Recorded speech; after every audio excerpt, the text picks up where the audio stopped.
अध्यक्ष राजस्व परिषद तथा कुलपति डॉक्टर शकुंतला मिश्रा, राष्ट्रीय पुनर्वास विश्वविद्यालय श्री प्रवीर कुमार जी, आयुक्त समाज कल्याण श्री चंद्र प्रकाश जी, प्रमुख सचिव समाज कल्याण श्री मनोज सिंह जी, निदेशक समाज कल्याण श्री जगदीश प्रसाद जी, समाज कल्याण विभाग के सभी अधिकारीगण, शकुंतला मिश्रा राष्ट्रीय पुनर्वास विश्वविद्यालय से जुड़े हुए सभी आचार्यगण और उपस्थित इस देश के भावी भविष्य के रूप में उपस्थित सभी हमारे प्यारे छात्र छात्राएं, आप सबको मैं देश के 70वें गणतंत्र दिवस की हार्दिक बधाई देता हूं। जिन मूल्यों और आदर्शों के लिए भारत के महापुरुषों ने इस देश की स्वाधीनता के बाद एक सर्वसमावेशी संविधान इस देश को दिया था, संविधान के उन मूल्यों और आदर्शों को अंगीकार करते हुए हम सब निरंतर अपने राष्ट्र की एकता और अखंडता के लिए, अपने इस देश को एक भारत श्रेष्ठ भारत के रूप में दुनिया के सामने प्रस्तुत कर सकें, इसके लिए मैं आप सबको हृदय से अपनी शुभकामनाएं भी देता हूं। पिछले वर्ष मैंने समाज कल्याण विभाग से इस बारे में कहा था।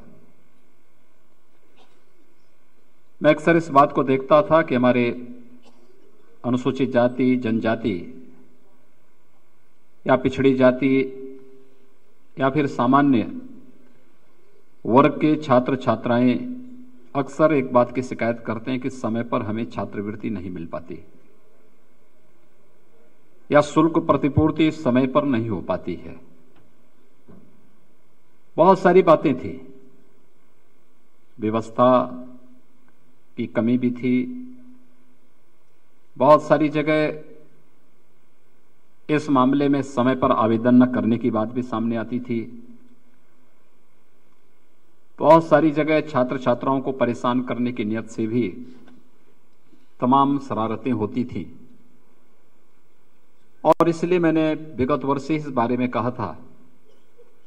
बाबा साहब भीमराव अंबेडकर जी की जयंती का कार्यक्रम था और उस समय हम लोगों ने इस बारे में कहा था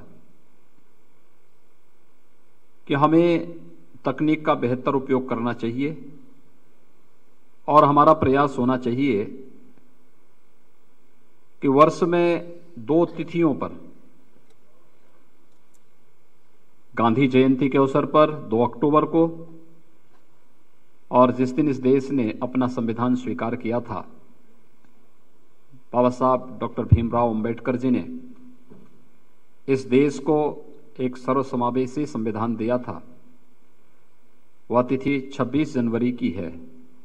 26 जनवरी को द्वितीय किस्त के रूप में हम सभी छात्र छात्राओं को छात्रवृत्ति के वितरण की कार्रवाई को पूरा कर दें, जिससे छात्र छात्राओं को भटकना न पड़े, वे समय पर परीक्षाएं दे सकें, मेहनत कर सकें और अपने उज्जवल भविष्य के लिए शासन की मंशा के अनुरूप अपने आप को एक समर्पित और राष्ट्रभक्त नागरिक के रूप में अपने आप को आगे बढ़ा सकें। और मुझे प्रसन्नता है कि समाज कल्याण विभाग ने बहुत अच्छी प्रगति इस दिशा में की। एक ऑनलाइन छात्रवृत्ति की व्यवस्था की। बहुत बार लोगों को लगता है कि ऑनलाइन छात्रवृत्ति से परेशानी हो रही है।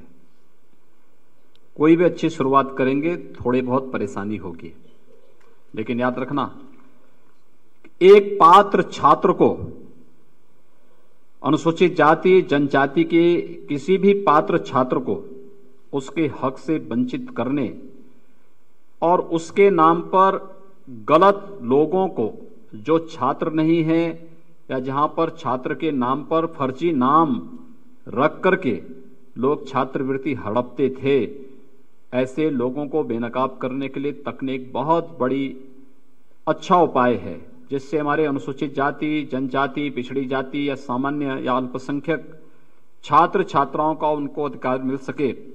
इस दृष्टि से समाज कल्याण विभाग ने तकनीक का उपयोग करके डीबीटी के माध्यम से छात्रवृत्ति का वितरण करना प्रारंभ किया और आज उसी का परिणाम है कि भारी पैमाने पर हम लोग इस छात्रवृत्ति को उन छात्रों के सीधे खाते में देने में सफल हो रहे हैं और लाखों की संख्या में छात्र छात्राएं इससे लाभान्वित हो रही हैं। मुझे आश्चर्य हो रहा था जब मैं मार्च 17 में मैंने यहां पर सत्ता संभाली तो पता लगा कि पिछड़ी जाति के 16-17 की छात्रवृत्ति ही नहीं वितरित हुई थी। मैं ताज्जुब कर रहा था, आखिर क्यों नहीं दी गई।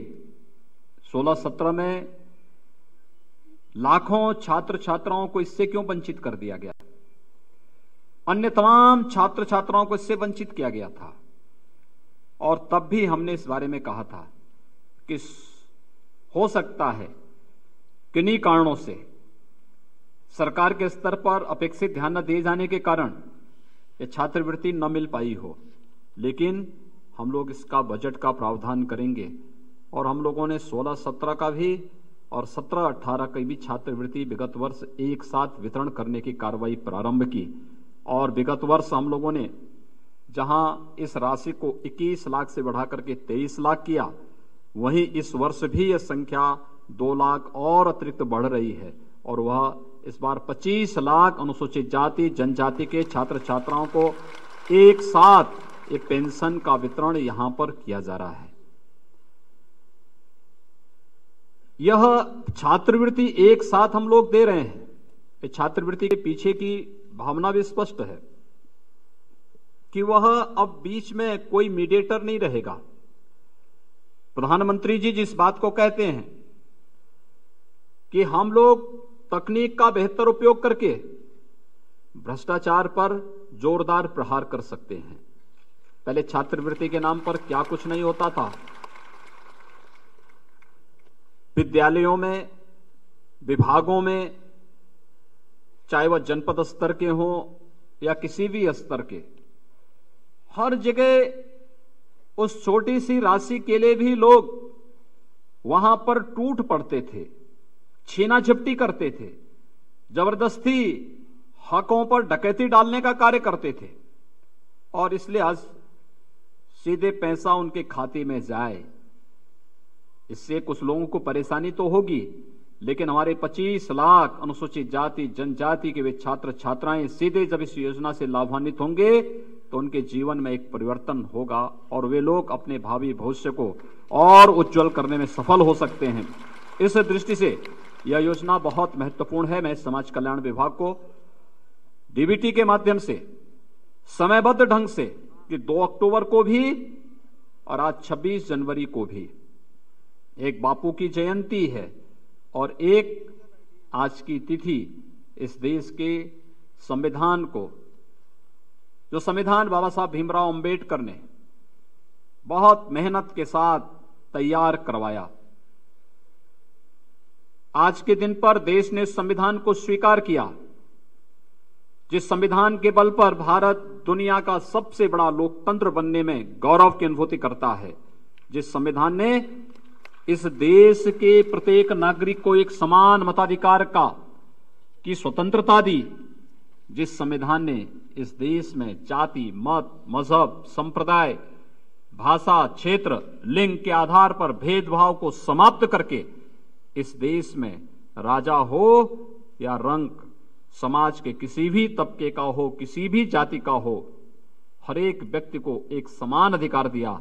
यह संविधान को स्वीकार करने की तिथि पर अगर समाज कल्याण विभाग इस छात्रवृत्ति का वितरण कर रहा है, एक अभिनंदनीय और सराहनीय कार्य है। मैं समाज कल्याण विभाग को इस बात के लिए हृदय से साधुवाद देता हूं। एक साथ आप अनुमान कर लें कि अकेले उत्तर प्रदेश सरकार भारत सरकार के सहयोग से 46 लाख बच्चों को, विद्यार्थियों को यह छात्रवृत्ति वितरित कर रही है। बड़ी मात्रा में शुल्क प्रतिपूर्ति की भी कार्रवाई होती है। इसमें पूर्व दसम और दसमोत्तर की छात्रवृत्ति के साथ साथ स्नातक स्नातकोत्तर स्तर पर किसी भी संवर्ग से जुड़े हुए छात्र छात्राएं हों, उनको ये सुविधाएं उपलब्ध कराई जा रही है।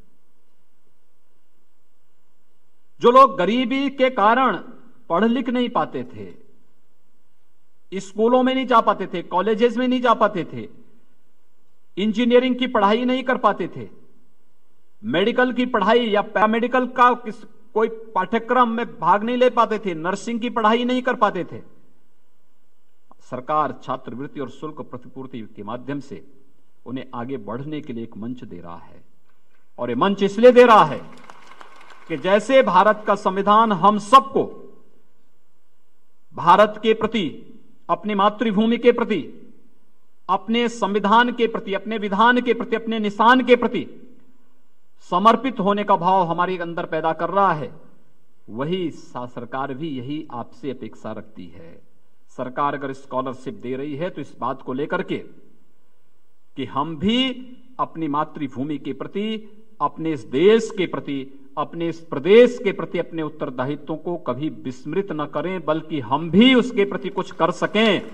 जो समाज, जो सरकारें इस प्रदेश के टैक्स पेयर के टैक्स से हम सबको आगे बढ़ने की प्रेरणा दे रहा है, उस समाज के प्रति और उस प्रदेश और उस देश के प्रति हमारा कुछ दायित्व होगा, उस दायित्व का निर्वहन हम कर सकें।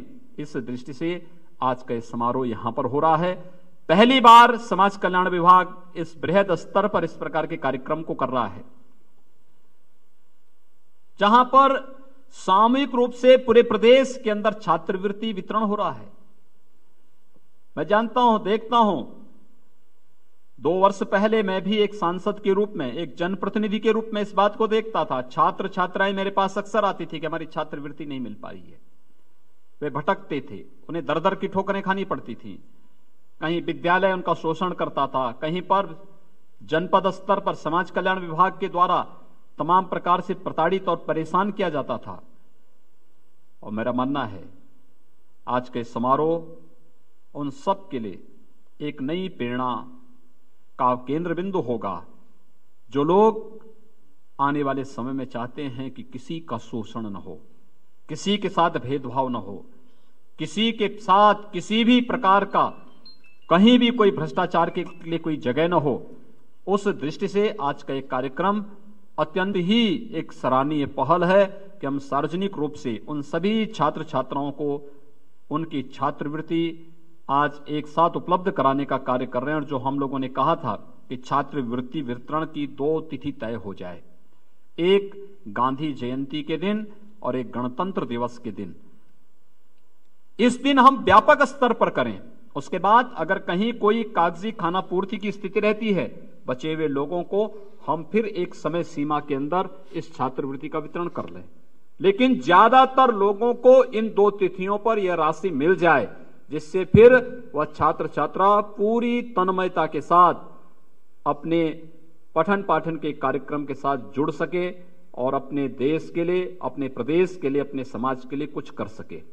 इस भाव के साथ आज के छात्रवृत्ति का यह बृहद कार्यक्रम पूरे प्रदेश के अंदर लागू किया जा रहा है। मैं इस अवसर पर आप सबको हृदय से बधाई देता हूं, अपनी शुभकामनाएं देता हूं। मुझे बताते हुए प्रसन्नता है कि समाज कल्याण विभाग ने वृद्धजनों के लिए जो वृद्धा पेंशन की योजना है, हम लोग 37 लाख ऐसे वृद्धजनों को अब तक पेंशन की सुविधा देते रहे हैं। और इस समय वर्तमान में उनका एक विशेष अभियान चल रहा है कि जो 9 लाख शेष बचे हैं, उन 9 लाख लोगों को भी हम एक समय सीमा के अंदर इसी महीने उन्हें भी हम पेंशन की राशि उपलब्ध करवा दें। आप अनुमान कर सकते हैं, एक वृद्धजन को 1 वर्ष में, 1 महीने में अब तक हम जो राशि देते थे, वह राशि मात्र 400 रुपये प्रति माह होती थी। त्रैमासिक पेंशन की राशि उनके बैंक अकाउंट में जाती थी, नए स्वीकृत नहीं हो पाते थे। और इस बार हम एक साथ 9 लाख नए वृद्धजनों को भी इस पेंशन की राशि को देने जा रहे हैं। साथ ही साथ इस राशि को अब हम लोग 1 वर्ष में, जो राशि पहले मात्र 400 रुपये महीने थी, हम वर्ष में इस राशि को 6,000 रुपये सालाना करने जा रहे हैं, जिससे वह शानदार तरीके से वह वृद्धजन अपने सामान्य आवश्यकताओं की पूर्ति कर सके, उसकी आवश्यकताओं की पूर्ति हो सके, उसमें भी वृद्धि की जा रही है। इस समय अभियान चल रहा है, 20 जनवरी से लेकर 30 जनवरी तक उन सभी लाभार्थियों को चिन्हित करके पेंशन उनको उपलब्ध कराने की कार्रवाई। यही तो स्वतंत्रता की सही अनुभूति है। हम पात्रता के अनुसार उन लोगों तक शासन की योजनाएं पहुंचा सकें, उन लोगों तक दे सकें, उन लोगों को इस चीज का एहसास करा सकें कि देश की आजादी का मतलब बिना मांगे शासन की योजनाएं उन लोगों तक पहुंच सकें, बिना मांगे पहुंच सकें। और बिना मांगे पहुंचने की इस अभियान के क्रम में यह भी एक शानदार कार्यक्रम समाज कल्याण विभाग के द्वारा प्रारंभ किया गया है। और हम लोग चाहेंगे कि 30 जनवरी तक प्रदेश के अंदर कोई भी ऐसा वृद्धजन, निराश्रित व्यक्ति न रहे जिसको पेंशन की सुविधा से वंचित रहना पड़ा हो। हर एक उस व्यक्ति को यह राशि उपलब्ध हो जाए जिसको अब तक यह सुविधा नहीं प्राप्त हो रही थी, और बढ़ी हुई पेंशन के साथ यह राशि उपलब्ध हो। निराश्रित के लिए सरकार ने हर प्रकार की सुविधाएं दी हैं, हर प्रकार का भाव। देश की आजादी के सही मायने का एहसास समाज के अंतिम पायदान पर बैठे हुए व्यक्ति को जब तक नहीं होगा, तब तक आजादी का कोई मतलब नहीं। चिल्लाने से आजादी नहीं होगी।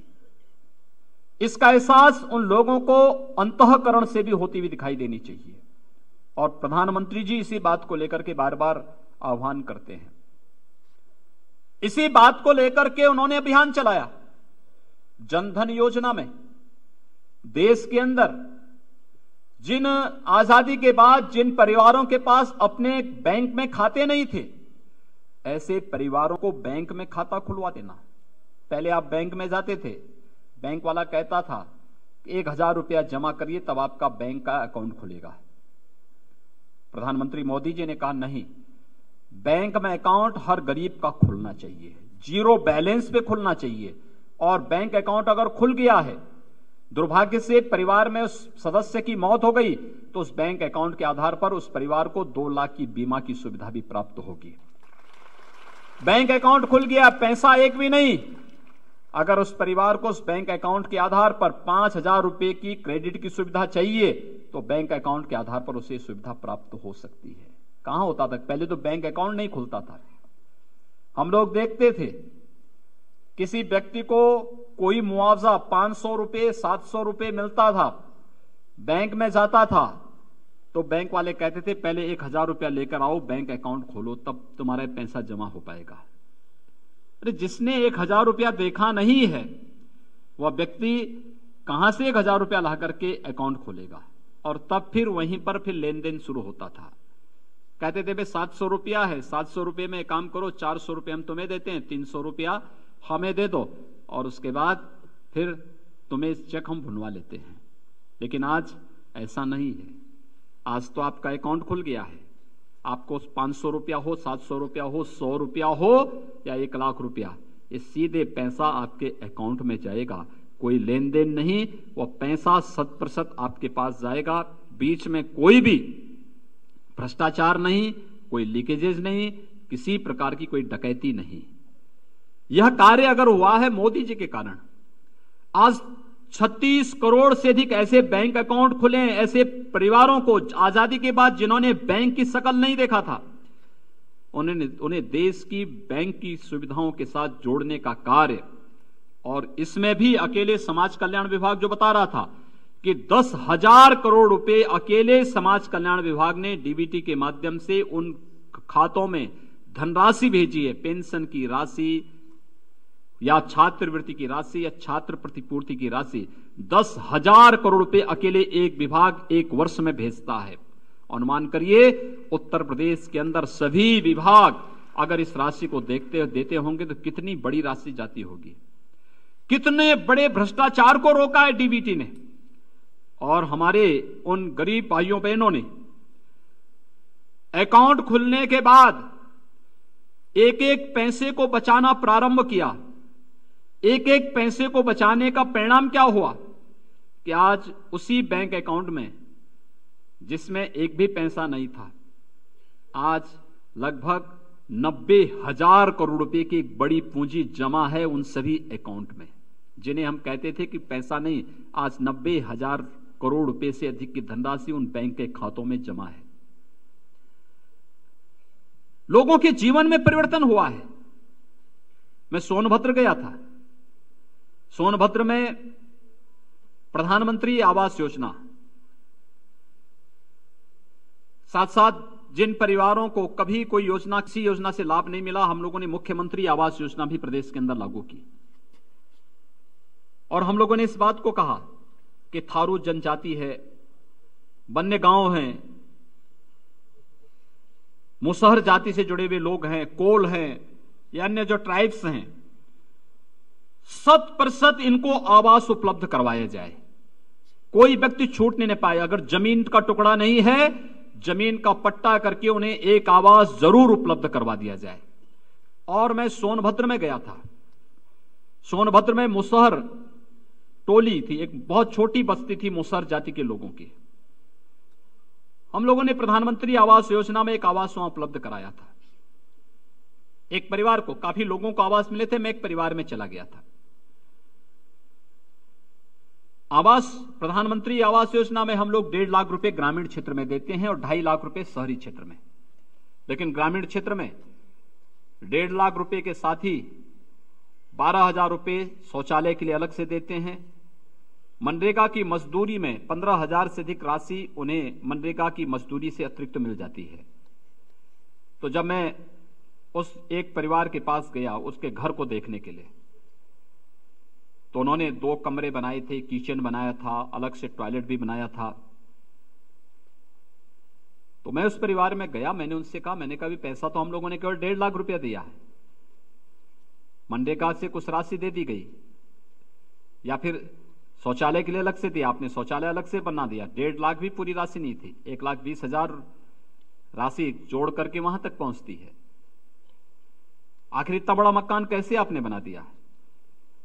वो घर की गृहिणी थी, वो बेचारी कही, उसने कहा कि देखिए प्रधानमंत्री जी ने हमारे लिए बैंक में खाता खुलवा दिया। मेरा पति ठेला लगाता है और ठेला लगा करके प्रतिदिन जो बचत होती थी, पहले हम खाने पीने में सब खर्च कर देते थे, और जब से बैंक में खाता हो गया है प्रतिदिन पैसा बचाते हैं और जब भी मौका मिलता है बैंक में पैसा जमा कर देते हैं। 1,20,000 रुपए सरकार ने दिए, 90 दिन की मनरेगा की मजदूरी सरकार ने दी, टॉयलेट के लिए 12,000 रुपया दिया, एक टॉयलेट हमने अलग से बना भी दिया। लेकिन मकान बनाने के लिए जो बाकी पूंजी की आवश्यकता थी, हमारे बैंक के खाते में हमारी जमा पूंजी जमा हो गई थी, और उसके कारण मैंने 2 कमरे बना दिए हैं, किचन बना दिया है, और अच्छे ढंग से अब हम लोग शानदार तरीके से कह सकते हैं कि हमारे पास भी अपना घर है। यानी लोगों के जीवन में कैसे परिवर्तन लाया जा सकता है। एक योजना ने, जनधन योजना ने बचत की प्रवृत्ति लोगों के अंदर डाली। उस एक एक पूंजी को जमा करने के बाद, एक एक पैसे को जमा करने के बाद वो एक पूंजी बनी। उस पूंजी ने उनको एक अच्छा मकान दिला दिया, सरकार ने सपोर्ट किया, एक बड़ा अच्छा मकान उनका बन गया।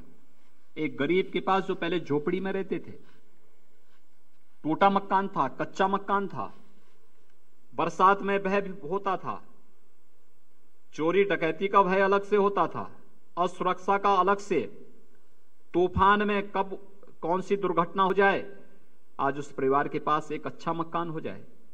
ये मेहनत, ये उनका पुरुषार्थ, सरकार का सहयोग, किस प्रकार से 18 लाख ऐसे परिवारों को आज के दिन पर हम लोगों ने प्रधानमंत्री आवास उपलब्ध करवाया है, ग्रामीण क्षेत्र में और शहरी क्षेत्र में। 18 लाख से अधिक परिवार। स्वच्छ भारत मिशन के अंतर्गत कोई सोचेगा 2,60,00,000 परिवारों को एक एक शौचालय उपलब्ध कराने का कार्य प्रदेश के अंदर हुआ है, अकेले उत्तर प्रदेश के अंदर हुआ है। और सौभाग्य योजना में 94 लाख से अधिक परिवारों को विद्युत के कनेक्शन निःशुल्क उपलब्ध कराने का कार्य भी हम लोगों ने उत्तर प्रदेश के अंदर किया है।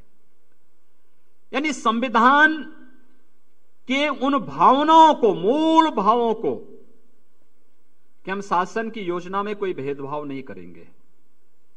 हमने इसमें किसी की जाति नहीं देखी, किसी का मत और मजहब भी नहीं देखा। हमने भेदभाव योजनाओं में नहीं किया। योजना उन लोगों तक पहुंचाने का कार्य किया गया और आज उसका परिणाम है कि इतने लोगों के जीवन में एक नया परिवर्तन। न जाने कितने ऐसे लोग होंगे जिन लोगों के जीवन में व्यापक परिवर्तन इस प्रकार के कार्यक्रमों के माध्यम से देखा जा सकता है और उन्हें प्रेरणा के रूप में आने अन्य लोगों के सामने रखा जा सकता है। यह परिवर्तन ही संविधान की उन मूल भावनाओं को सम्मान देने का है और वास्तव में एक गरीब को, एक वंचित को उसका हक दिला देना, यह वास्तव में संविधान की आत्मा का इससे बड़ा सम्मान दूसरा नहीं हो सकता है। और देश के उन महापुरुषों ने इसी भाव के साथ देश की आजादी की लड़ाई को लड़ा था।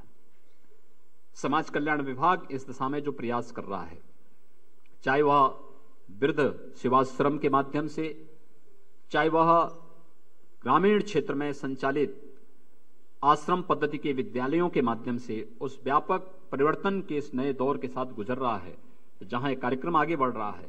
वहीं सामूहिक विवाह की योजना और अनुसूचित जाति जनजाति के जो इंडिविजुअल फैमिलीज थे, उन परिवारों में कन्याओं की शादी के लिए भी जो राशि दी जाती थी, सामूहिक विवाह की योजना में हम लोगों ने 35,000 रुपए की राशि प्रत्येक विवाह के लिए उपलब्ध कराया है। और विगत वर्ष मुझे बहुत प्रसन्नता है कि पहले ही वर्ष में 33,000 से अधिक जोड़ों ने इस योजना का लाभ लिया। 33,000 बहुत बड़ी राशि, बहुत बड़ी संख्या है। आप ये मानिए कि 33,000 परिवारों को नई प्रेरणा दी है मुख्यमंत्री सामूहिक विवाह योजना ने। 33,000, क्या उत्साह था लोगों में। मैं कई जगह इस कार्यक्रम में भाग लिया था, लोगों में कितना उत्साह था। और हमने देखा है जिस बेचारे के पास, जो गरीब है, उसके लिए 35,000 की राशि बहुत बड़ी राशि होती है। हमने देखा है कि 1,000 रुपए, 2,000 रुपए के लिए लोग मांगते हैं, तब शादी ब्याह किसी प्रकार से कन्याओं की कर पाते हैं। कन्यादान तो हमारे यहां वैसे बहुत पवित्र कार्य माना गया और उस पवित्र कार्य के साथ जब सरकार जुड़ती है तो स्वयं धन्य होती है। और 33,000 परिवारों को समाज कल्याण विभाग ने इस योजना से लाभान्वित किया एक वर्ष में। और प्रसन्नता है मुझे कि अभी फरवरी महीने में 9 फरवरी को 10,000 कन्याओं की एक साथ शादी के कार्यक्रम को एक अलग अलग स्थानों पर करने का निर्णय समाज कल्याण विभाग ने लिया। एक बहुत पवित्र कार्य है।